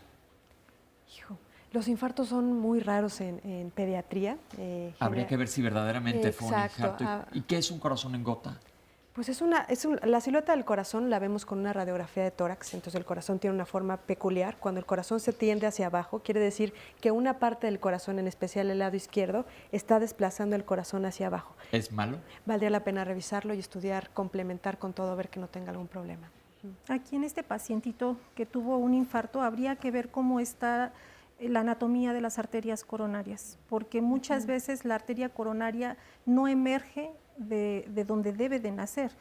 Hay una patología en cardiopatías congénitas que se llama origen anómalo de la arteria coronaria, y muchas veces cuando hacen mucho ejercicio, ese vaso coronario se cierra, es decir, genera un espasmo, y el flujo sanguíneo que debe ir al ventrículo pues disminuye mucho y puede generar cierto grado de infarto, pero tendría que evaluarse esta situación. Es una cardiopatía extraordinariamente rara, pero existe. Eso es muy importante. Existen enfermedades del corazón que pueden provocar muerte súbita. Y esta es una de estas cardiopatías. Entonces, hay que estudiarse. Hay que estudiarse, sí. Preguntaron que cómo se estudian las cardiopatías. Bueno, se va a repetir el programa, lo vamos a tener más tarde en las redes sociales, la pueden buscar ahí más tarde porque ya vimos todos los métodos diagnósticos. ¿Y qué papel tienen los antibióticos? Preguntó alguien. También es muy importante los antibióticos. Todo paciente que tiene una cardiopatía congénita que debe someterse a una cirugía debe de ir libre de gérmenes, por decirlo así, de proceso infeccioso activo, porque después de la cirugía genera una respuesta inflamatoria sistémica y en el posquirúrgico inmediato nos complica mucho la situación. Entonces, los antibióticos definitivamente tienen un papel importante, manejado por los médicos, sobre todo en la terapia intensiva. Acuérdense que siempre decimos no autorrecetar. Exactamente. Y otra cosa importante es algo que le llamamos profilaxis antimicrobiana. Como los niños tienen agujeritos o problemas en las válvulas, la sangre pasa con mucha turbulencia por el corazón. Entonces, si hay alguna infección en los dientes, en vías urinarias, las bacterias tienen un poquito de más riesgo de estancarse en el corazón. Entonces, cuando los niños van al dentista y tienen un problema del corazón, se les recomienda que tomen antibióticos antes de cualquier procedimiento dental o urológico. Nuevamente, indicados por su médico para saber qué antibiótico. Mi hijo tiene extrasístoles. Bueno, aquí las extrasístoles pueden ser normales en cualquier ser humano. Todo ser humano en algún momento de nuestra vida hemos tenido extrasístoles. ¿Qué es un tipo de arritmia? Es un tipo de arritmia. Son latidos extras. Extras. Se le llama médicamente un latido ectópico, es decir, fuera del ritmo del corazón. Aquí cabe mencionar que se debe de especificar bien cuándo es una bradiarritmia sinusal que no genera trastornos hemodinámicos, como en el caso de los atletas. Pero hay pacientes que no son atletas y que tienen bradicardia. Aquí habrá que estudiarse porque entonces ya no es una arritmia como tal, sino es un trastorno de conducción. Y aquí tiene que especificarse plenamente bien el diagnóstico porque el tratamiento puede ser completamente diferente. Y una extrasístole aislada puede pasar asintomático. Bien, mi hijo tiene talla baja y es muy delgado. Está bien, pues obviamente habrá que estudiar este caso, a ver si es normal. Hay que llevarlo al pediatra y ver si está dentro de los rangos normales de talla. Y existen muchísimas enfermedades que pueden dar talla baja. Entonces, lo indicado es, nuevamente aquí no podemos dar un diagnóstico, sino que vaya con su médico para saber qué se debe de hacer. Ya hablamos del bloqueo de rama derecha también. ¿Qué se hace con alguien que tiene atresia tricuspidea? Bueno, la atresia tricuspidea es una enfermedad del corazón en la que solamente existe un lado del corazón funcional.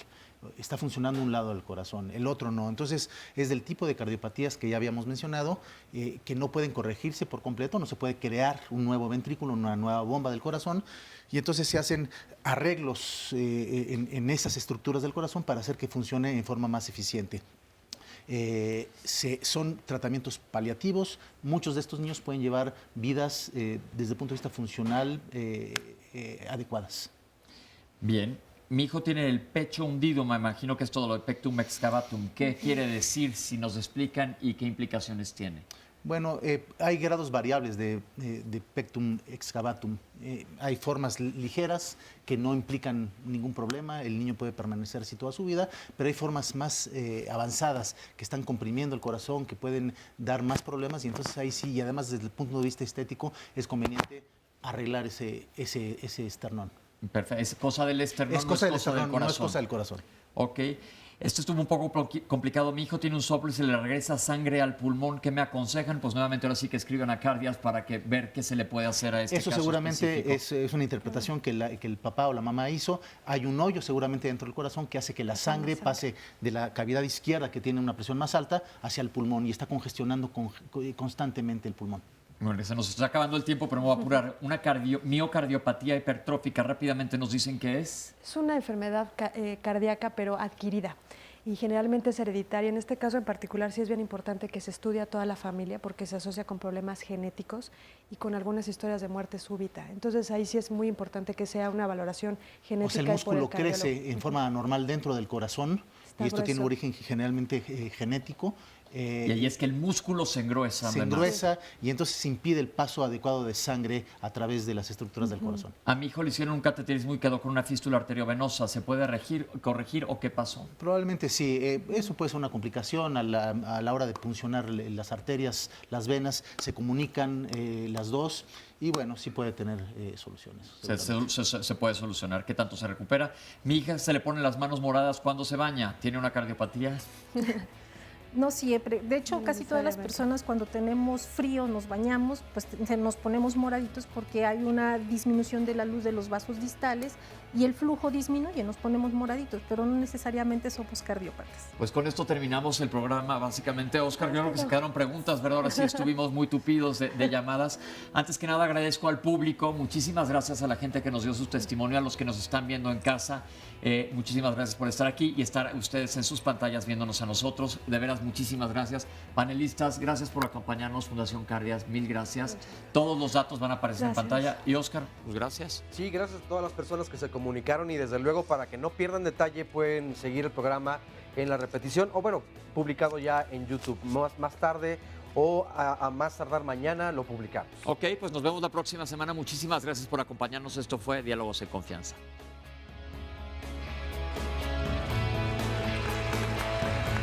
Gracias.